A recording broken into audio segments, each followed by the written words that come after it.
All right, thank you for still being there with us. We told you that we will be taking up conversations around the NDDC probe, and we have member House of Representatives, Honorable Ben Igbakpa, who joins us there Skype from here in Abuja. Honorable, good to have you join us. Good morning. Good morning. Nice.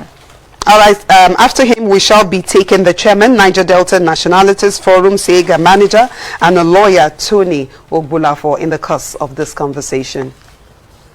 Thank you so much for being a part of this discussion. But let me start with Honorable Igbakpa. Now, what's your reaction to the denial of the Minister of Niger Delta Affairs, Godswill Akpabio, that he was not referring to members of the 9th Assembly as beneficiaries of the contract of the NDDC? Well, for me, he's a distinguished member. He was a member of the Senate, a highly respected person. First, I want to salute him, his courage for coming out to say the truth, partially, not still full, because he's still accused to a member of the House of Reps and a member of the Senate, which I believe one day he will still tell them that they are not culpable in any way. Because the reason he had used are not tenable. That somebody say pay my people doesn't mean he's collecting contract. We get the barrage of complaints from our constituents every day who have worked in NDDC that have not been paid, and we come here to push the chairman, who is supposed to be overseeing the committee, to assist us. So if he goes to tell the commission, please pay these persons, he has constituents too that are coming after him.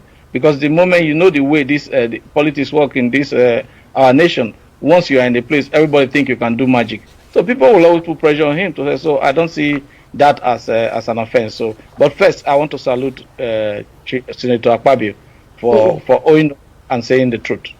All right, so you consider what he now says is retracting of statement, the truth of the situation, even though recall that he had said that most of the contracts awarded by the NDDC has gone to, members of the National Assembly. But let's take what the minister said when he appeared before the House Committee. Let's take a look at this and then we'll continue the conversation.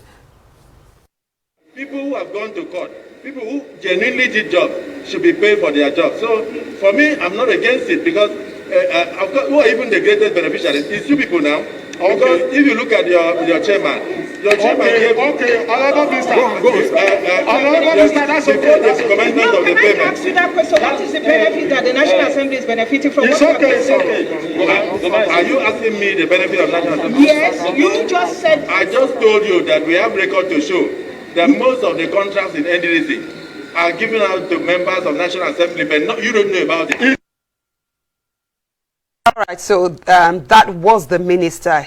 He said most of the contracts were given to members of the National Assembly. In his letter now to the National Assembly, in his response to the 48-hour ultimatum giving him to publish the names of members of the National Assembly who have received or who have been awarded contracts, he said that he didn't say 60% of the National Assembly got were awarded those contracts, which, in principle is true. But he did say that most of the contracts went to the National Assembly.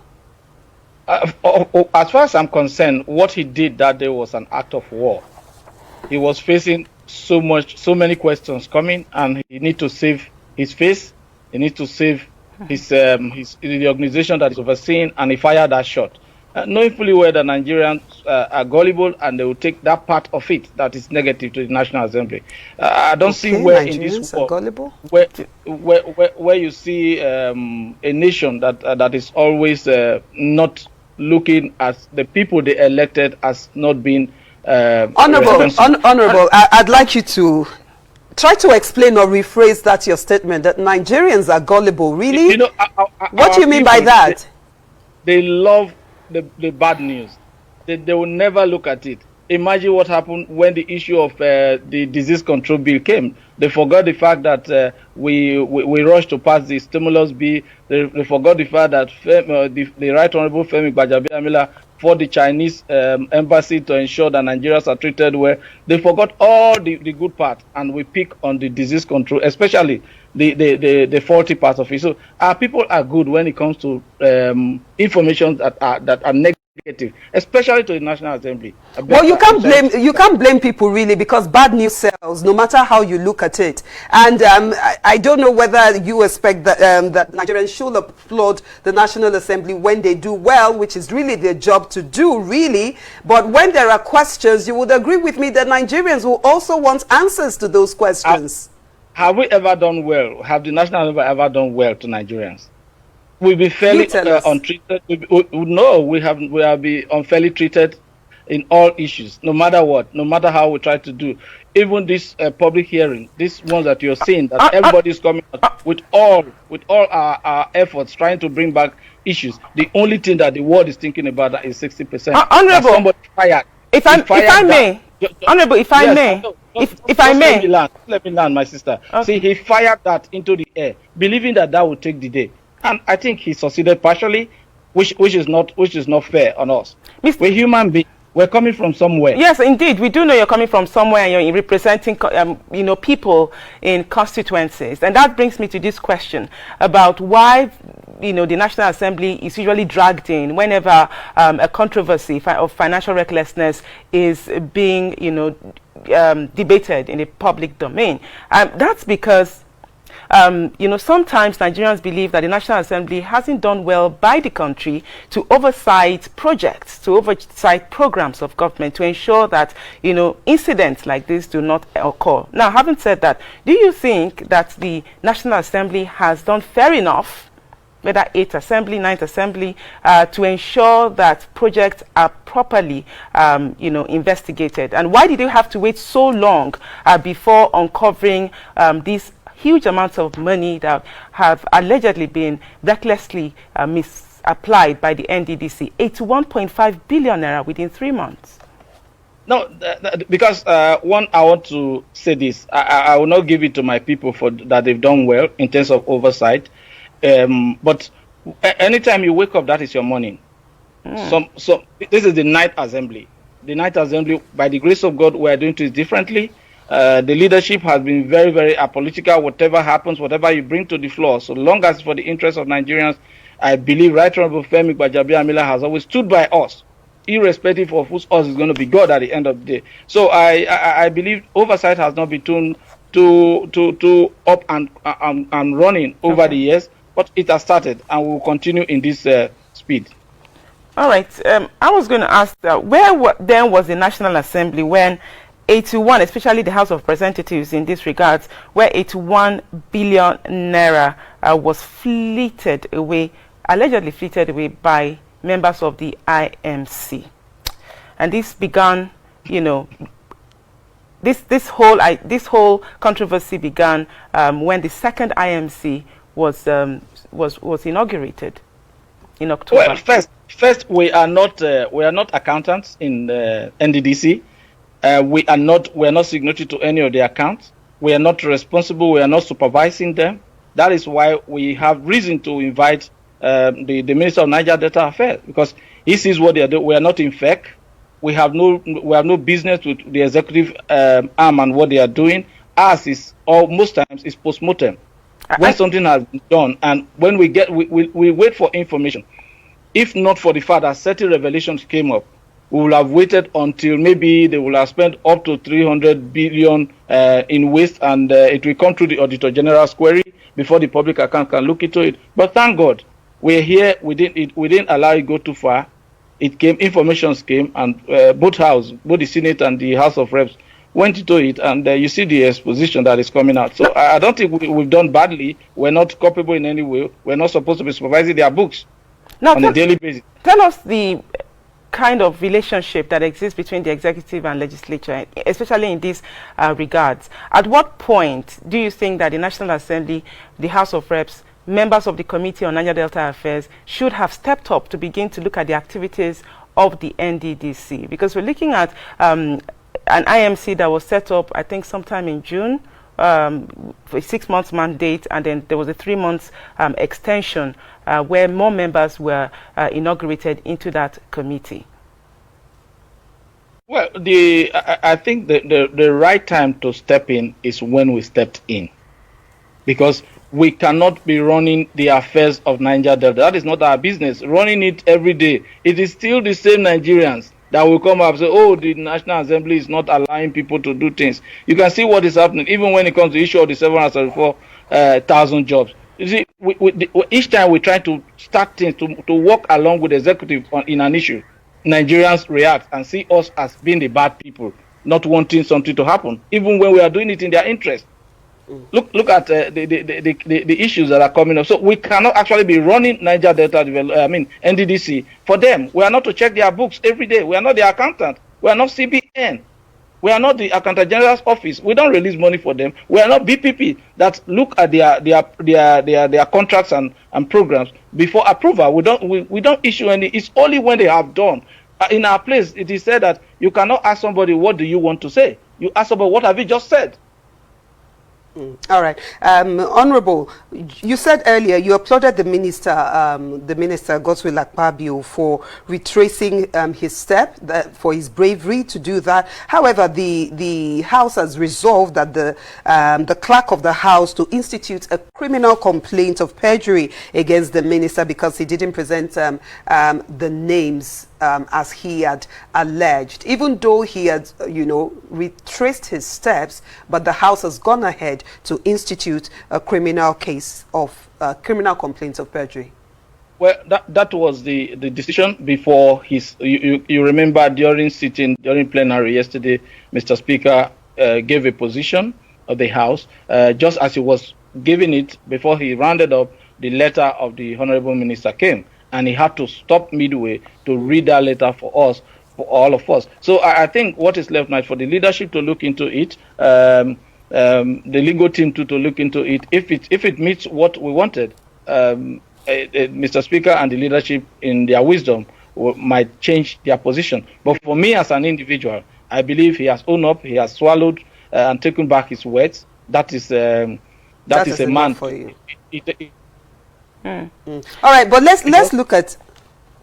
I don't know if you also agree with the resolution of the Senate that the IMC be dissolved, that the NDDC should be taken back to the presidency and 4.9 billion naira should be refunded. How is the House taking that resolution of the Senate? Well, that is the Senate resolution. We are working on our own reports. When our report comes, we'll come out with our resolutions, and if the resolution tally, then it becomes. But for now, that is for Senate. I am of the House of Reps. We had our own panel. We interviewed them. We spoke to them. We might come out with something different, but that is for the Senate. I don't want to comment on the Senate. Now, let me ask you if you think that the Minister of Niger Delta Affairs, Godswill Akpabio, deliberately, swayed and dodged questions posed by the committee by attacking the integrity of members of the National Assembly. Because when you look at the amount of money that is now under, it's being questioned, 81.5 billion naira spent from, I think, February till date. Do you think that the minister tactically refused to answer the question, but went as far as referring to the IMC that was initially inaugurated by the government sometime last year? Well, for the minister, yes, he avoided a lot of questions. That is why I said that was an act of war. He just wanted to throw it so that we'll be off balance and a lot of things will not be discussed. I remember I asked the minister a specific question that day on the procurement, because he has always said that he supervised 3 projects, the lead forensic auditors, vehicle purchase, and COVID-19. And I questioned him during that hearing on the authenticity of that from the point of view. They came to us and they said that certain things were not done right. They agreed that they were misled. And I questioned the minister that day on that fact. Now that procurement is faulty ab initio, what will you say you have done? And I knew his reaction was a little husky, but at the end of the day, he didn't quite answer the question too. But we know that the minister avoided so many questions. We know our minister is our brother, is a leader in the Niger Delta region, and I expect him as a leader and somebody who has held a position of a governor and a senator in that region to actually carry the fight of the region to the latter. Certain things are wrong, but we are not here to apportion blame to anybody. Our recommendation we speak, and the executive we act. Ours is to do what we have done. It is left for the executive to deal with the other issues. Can we take a peek into what your recommendations are likely to be? It's still work in progress. Now, just take us through the channels of communication. So when the Senate, for instance, the Senate has come up with its own report, but when the House of Reps comes up with its own report, how then will it transmit this report? Will it transmit it to the Ministry of Niger Delta Affairs, or will it take it directly to the Office of the Government of the Federation, or no, which is under the presidency? We are not answerable to. It's an arm of government, so we can only communicate to the head of the executive, which is the president. We cannot do our report and send it to any minister who is an appointee of the president. The president is head. Here at the legislative, the Senate president and the Speaker House of Reps are the heads here. So whatever they do here is communicated direct to the president. And then the president, who is the head of the executive, cannot take action. You know, we can do, the only thing we can do is to talk, is to expose. Then the rest is left for the president and his cabinet to deal with. All right. Are you confident, based on the findings so far, that the executive would do justice or make judicious use of the reports and the findings of the either House of Reps or the National Assembly to bring to book those who are found wanting? Because this amounts of money, a lot of Nigerians are interested as to how this probe will eventually end. Because at the end of the day, a lot of people believe that the National Assembly is just an advisory body, and they do not have, any strong, what's it called? They cannot bring to book the executive. If the executive fails, for instance, to implement some of its finding, it doesn't have powers to hold the executive, whatsoever. Well, the Constitution is very clear as to the role given to us.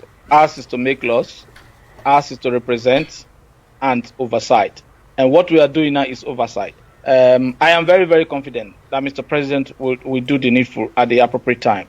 I am speaking as a federal lawmaker and as a stakeholder in the Niger Delta region, because I have oil pipeline, I have oil wells, I have flow station running at the back of my father's house, and I know the condition of the place. And everybody's looking up to what I can bring to question the effect when indeed there's NDDC to do those things back home. Not too long ago, I was crying of a bridge between Benin and Warri.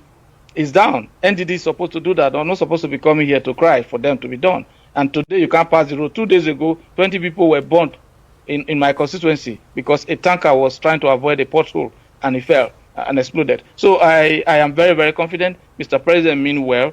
God should help him so that he can actually muster the courage to deal with this highly dreaded situation, no matter the person that is involved. All right. We want to say a very big thank you to you. We have been speaking to Member House of Representatives, Honorable Ben Igbakpa. He joined us as we looked at the NDDC probe. Thank you so much for your time. Thank you very much. All right. We'll take a short break now and return with the same conversation shortly.